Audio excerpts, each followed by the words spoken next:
City, Tennessee. The Dreamer of Dreams by Queen Marie of Romania.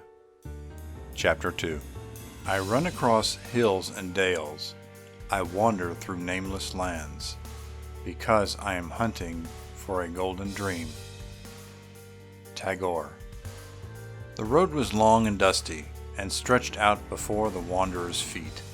He carried a small wallet on his back, and in his hand was a strong stick. The little birds on the trees sang glad songs, because it was springtime, and the branches were weighed down by the wealth of their blossoms.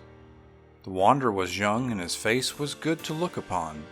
His clothes were new, and round his neck he wore a golden chain, which was the royal gift of a king. His step was light and eager, and there was a look of hope in his eyes.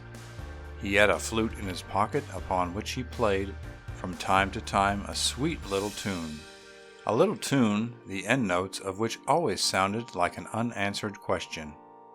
None had been able to keep him back. Eric of the golden locks, Eric the fairy-fingered, Eric the sweet-voiced, Eric the mad painter had left the white castle of beauty to wander the wide world over, seeking for two eyes that had come to him in a dream.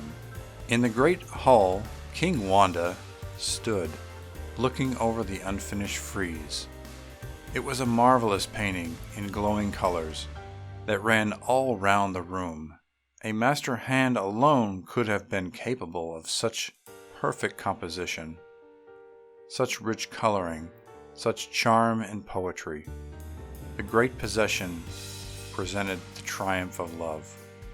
It was like a wondrous wedding feast, and all the figures were moving, an army of joyous youths and maidens, towards the golden throne.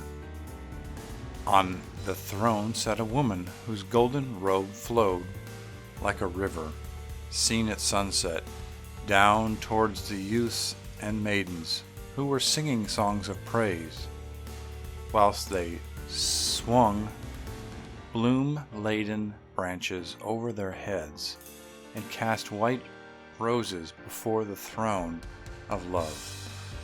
Behind this vision of youth came stem-faced warriors on snorting chargers, and pearl-crowned queens who led the golden-haired children by the hand. Then came musicians who were followed by troops of beggars and the tattered forms of the poor, all hurrying, pressing, stemming towards that golden throne.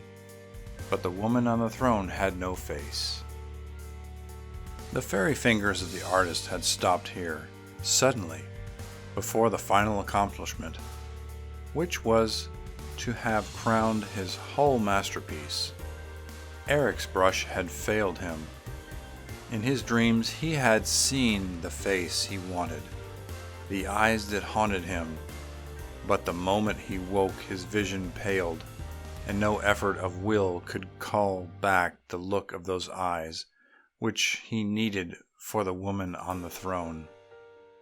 So Eric, the Eric whom everyone loved, who had been the stern king's joy, had gone mad because of the desire of those eyes of his dream. The light began to fail in the great hall. Still King Wanda stood gazing at the figure on the throne, which had no face. Great rage seized him because of his helplessness, and the great longing for the fair-haired youth, who had been his joy and pride. Little Ona came up to where he stood, and slipped her cool hand into his, laying her curly head against his arm. He turned to her with a deep sigh, and together they passed out into the flowering garden. The wanderer spread along the endless road, always farther and farther from the palace of the king. His shoes were covered with dust, and when his steps began to lag, he would take from his pocket the flute upon which he played that sad little tune with the questioning notes at the end. It was midday. Eric had already walked many miles, and now the sun beat down with great force on his head. He wondered where he was, but only vaguely, because since his dream he seemed to have another head on his shoulders, and none of the tidy thoughts of the other days would come to him. He had no notion where he was going.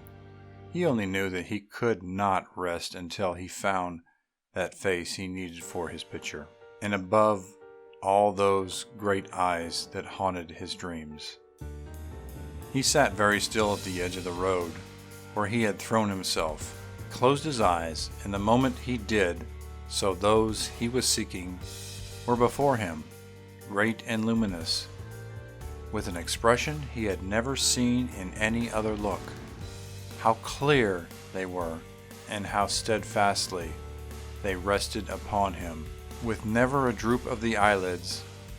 It did not strike him that he might be on the fool's errand.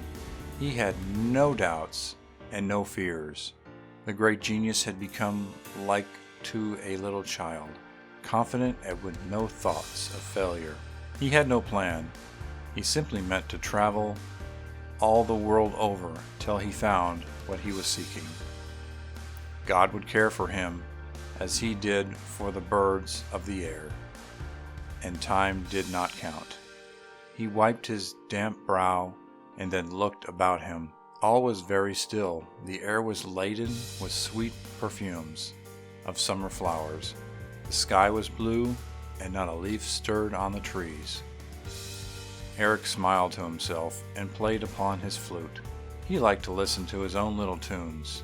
They were very sweet to him, and he quite forgot everything whilst he piped away like a bird, and began many different melodies, but they always ended on the same questioning notes. He never remarked of each of his little tunes had the same ending. To him they were indefinitely varied, and intensely sweet they were, with a haunting sound like human sighs mixed with the laughter of little children. And now the clearest bird notes rang out, and then again the sob of a nightingale, or the trickling sound of running water, clear and crystalline, as if a little source were bubbling forth close by. He was completely absorbed by the music, and more than one passer-by had stopped a moment to listen. But Eric had only nodded and smiled, as if each one had been a personal acquaintance. Then he rose and wandered onwards, always keeping straight along the road that stretched before him, never inquiring his way, serenely confident that all would go well with him if he only held his one great aim in view. Before the king's palace, Ona, flittering hither and thither like a gay butterfly, played with her golden balls in the sunshine, occasionally tripping over her too royal apparel, her clear laugh sounding through the summer-laden air. But within the still, white palace sat King Wanda, and all the time his eyes beheld a small cloud of dust, raised by the feet of a golden-haired youth, who had been the joy of his days, leading him in all his kingly splendor to follow a vision which the gray-haired man could never understand.